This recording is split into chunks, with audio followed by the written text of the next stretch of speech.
ஆண்டவராகிய இயேசு கிறிஸ்துவின் நாமத்தினாலே உங்கள் ஒவ்வொருவரையும் வாழ்த்துகிறேன். இந்த நாளிலும் நான் தியானத்துக்காக எடுத்துக்கொண்ட வேத பகுதி 2 யோவான் 5ஆம் அதிகாரம் 14ஆம் வசனம். நாம் எதையாகிலும் அவருடைய சித்தத்தின்படி கேட்டால் அவர் நமக்கு செவி கொடுக்கிறார் என்பதே அவரை பற்றி நாம் கொண்டிருக்கிற தைரியம். நாம் எதை கேட்டாலும் அவர் நமக்கு செவி கொடுக்கிறார் என்று நாம் அறிந்திருந்தோமானால் அவரிடத்தில் நாம் கேட்டவைகளை பெற்றுக்கொண்டோம் என்றும் அறிந்திருக்கிறோம். அருமையான தேவ பிள்ளைகளை, இங்க நாம் வாசிக்கிறோம், நாம் எதையாகிலும் அவருடைய சித்தத்தின்படி கேட்டால் அவர் நமக்கு செவி கொடுக்கிறார் என்று நாம் அறிந்திருக்கிறதா அவரை பற்றி கொண்டிருக்கிற தைரியமா? அப்ப அவருடைய சித்தத்தின்படி கேட்டாதான் நம்முடைய ஜெபத்தை கூட அவர் கேட்கிறார். அவருக்கு பிரியமில்லாததை நம்ம கேட்கும் பொழுது நிச்சயமாய் அவர் நமக்கு செவி கொடுப்பதில்லை. யாக்கோபு தன்னுடைய நிருபத்தில் எழுதுகிறார், 4ஆம் அதிகாரம் 3ஆம் வசனம், நீங்கள் விண்ணப்பம் பண்ணியும் உங்கள் இச்சைகளை நிறைவேற்றும்படி செலவழிக்க வேண்டும் என்று தகாத விதமாய் விண்ணப்பம் பண்ணுகிறபடியால் பெற்றுக்கொள்ளாமல் இருக்கிறதில்லை. 2ஆம் வசனத்துல வாசிக்கிறோம், அவர் நமக்கு செவி கொடுக்காம இருக்கிறதுக்கு காரணம் என்ன? நாம் விண்ணப்பம் பண்ணி பெற்றுக்கொள்ளாமல் இருக்கிறதுக்கும் காரணம் என்னன்னு யாக்கோபு இங்க அழகா எழுதுகிறார். நம்முடைய இச்சைகளை நிறைவேற்ற முடியாது, அதாவது நம்முடைய சொந்த விருப்பங்களை, சுய விருப்பங்களை அவரிடத்துல கேட்கறதுனாலதான் அவர் நமக்கு செவி கொடுக்கல. அதனாலதான் ஜெபத்துக்கு பதில் வரல. அதனால அவருடைய சித்தத்தின்படி நம்ம கேட்டோமே ஆனால் நிச்சயமாய் அவர் நமக்கு செவி கொடுப்பார் என்பது நாம் அவரை பற்றி கொண்டிருக்கிற தைரியம். 15ஆம் வசனம் வாசிக்கிறோம், நாம் எதை கேட்டாலும் அவர் நமக்கு செவி கொடுக்கிறார் என்று அறிந்திருந்தோமானால் அவரிடத்தில் நாம் கேட்டவைகளை பெற்றுக்கொண்டோம் என்றும் அறிந்திருக்கிறோம். நாம எதை அவருடைய சித்தத்தின்படி கேட்டுட்டோம்னா நிச்சயமாய் கர்த்தர் இதை தருவார், நான் அதை பெற்றுக்கொள்வேன்கிற ஒரு நிச்சயமும் நமக்கு இருக்கும். அருமையான தேவ பிள்ளைகளே, ஏன் நம்முடைய ஜெபம் கேட்கப்படல, ஏன் நமக்கு பதில் வரல அப்படிங்கிறதுக்கு ஒரு காரணம் இதுவாக இருந்தாலும் கூட இன்னும் பல காரணங்கள் உண்டு. ஆனால் வேதம் நமக்கு சொல்லுகிறது, அவருடைய சித்தத்தின்படி கேட்டால் மாத்திரம்தான் கர்த்தர் நமக்கு செவி கொடுப்பார். சங்கீதத்தின் புஸ்தகம் 66வது சங்கீதம் 18-19 வசனங்கள்ல நம்ம இப்படி வாசிக்கிறோம், என் இருதயத்தில் அக்கிரம சிந்தை கொண்டிருந்தேன், ஆனால் ஆண்டவர் எனக்கு செவி கொடார். மெய்யாய் தேவன் எனக்கு செவி கொடுத்தார், என் ஜெபத்தின் சத்தத்தை கேட்டார். என் ஜெபத்தை தள்ளாமலும் தமது கிருபை என்னை விட்டு விலக்காமலும் இருந்த தேவனுக்கு ஸ்தோத்திரம் உண்டாவதாக.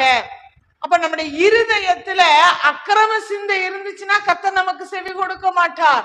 நாம் அவருடைய சித்தத்தின்படி கேட்டாலும் கூட நம்முடைய இருதயம் தேவனுக்கு உகந்த விதமாய் காணப்பட வேண்டும். யோவான் 9ஆம் அதிகாரம் 31ஆம் வசனத்தில் இப்படி வாசிக்கிறோம், பாவிகளுக்கு அவர் செவி கொடுக்கிறதில்லை.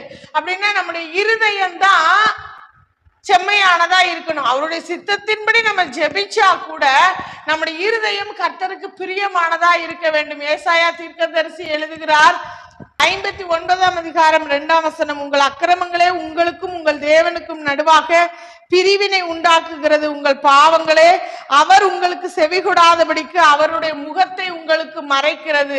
தேவன் நமக்கு செவி கொடுக்காததுக்கு ஒரு காரணத்தை இங்கே தீர்க்கதரிசி சொல்லுகிறார், நம்முடைய பாவங்களும் நம்முடைய அக்கிரமங்களும் தான்.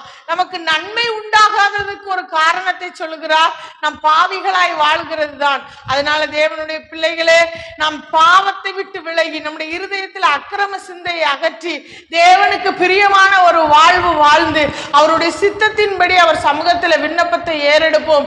நிச்சயமாய் அவரிடத்தில் நாம் பெற்றுக்கொண்டோம் என்று விசுவாசிக்கும் பொழுது கர்த்தர் நிச்சயமாய் அதை நமக்கு தந்து நம்மை ஆசீர்வதிப்பார். எபிரேயர் 11ஆம் அதிகாரம் 6ஆம் வசனம் இப்படி சொல்லுகிறது, விசுவாசம் இல்லாமல் தேவனுக்கு பிரியமாய் இருக்கிறது கூடாத காரியம்.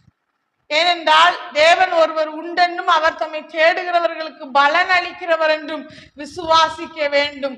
உண்மையாய் தம்மை தேடுகிறவர்களுக்கு நிச்சயமாய் அவர் பலன் அளிக்கிற தெய்வம்.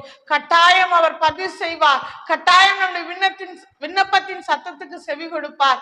இன்றைக்கு அவருடைய சித்தத்தின்படி கேட்க நாம் ஒப்பு கொடுப்போம். இருதயத்தில் அக்கிரம சிந்தை இல்லாமல் வாழ நம்மை அர்ப்பணிப்போம். கர்த்தர் நம்முடைய விண்ணப்பத்தின் சத்தத்துக்கு செவி கொடுப்பார். ஜெபிப்போமா? அன்பின் பரலோக பிதாவே, நன்றியோடு ஸ்தோத்திரிக்கிறப்பா. தகப்பனே, உங்க சித்தத்தின்படி விண்ணப்பிக்க கிருபதாங்க. எங்களுடைய இச்சைகளை நிறைவேற்றுகிறதாய் அல்ல, எங்களுடைய சுய விருப்பங்களை நிறைவேற்றுகிறவர்களாய் அல்ல, உங்க சித்தத்தின்படி விண்ணப்பிக்க கிருபதாங்க. எங்களுடைய இருதயத்தில் இருக்கிற அக்கிரம சிந்தைகளை அகற்றுங்க. பாவிகளுக்கு நீங்க செவி கொடுக்கிறது இல்ல ராஜா, அதை உணர்ந்தவர்களா எங்களுடைய அக்கிரமத்தையும் பாவத்தையும் எங்களை விட்டு அகற்றி உங்களுடைய சித்தத்தின்படி விண்ணப்பிக்க கர்த்தர் எங்களுக்கு கிருபதாங்க. தகப்பனே, உண்மையில வச்சிருக்கிற அந்த நம்பிக்கை எங்கள பெருகட்டும் ஆண்டவரே. கர்த்தர் நீங்க எங்களை ஆசீர்வதிப்பீராக. தேவனுடைய சித்தத்தின் நடுமையத்தில ஓடி பரலோக ராஜ்யத்தில பிரவேசிக்கிற ஒரு பாக்கியம் எங்களுக்கு உண்டாகும்படியா, அக்கிரம செய்கைக்காரன் என்கிற ஒரு லிஸ்ட் எங்களுக்கு வேண்டாம் ஆண்டவரே. பரலோக ராஜ்யத்துல உண்மையும் உத்தமமும் உள்ள ஊழியக்காரன் என்கிற ஒரு மேன்மையை பெற்றுக்கொள்ளத்தக்கதா உங்க சித்தத்தின்படி செய்ய எங்களை அர்ப்பணிக்கிறோம். உங்களுடைய கரங்களை எங்களை தாழ்த்துகிறோம். இயேசு கிறிஸ்துவின் மூலம் ஜெபம் கேளும் நல்ல பிதாவே. ஆமேன், ஆமேன்.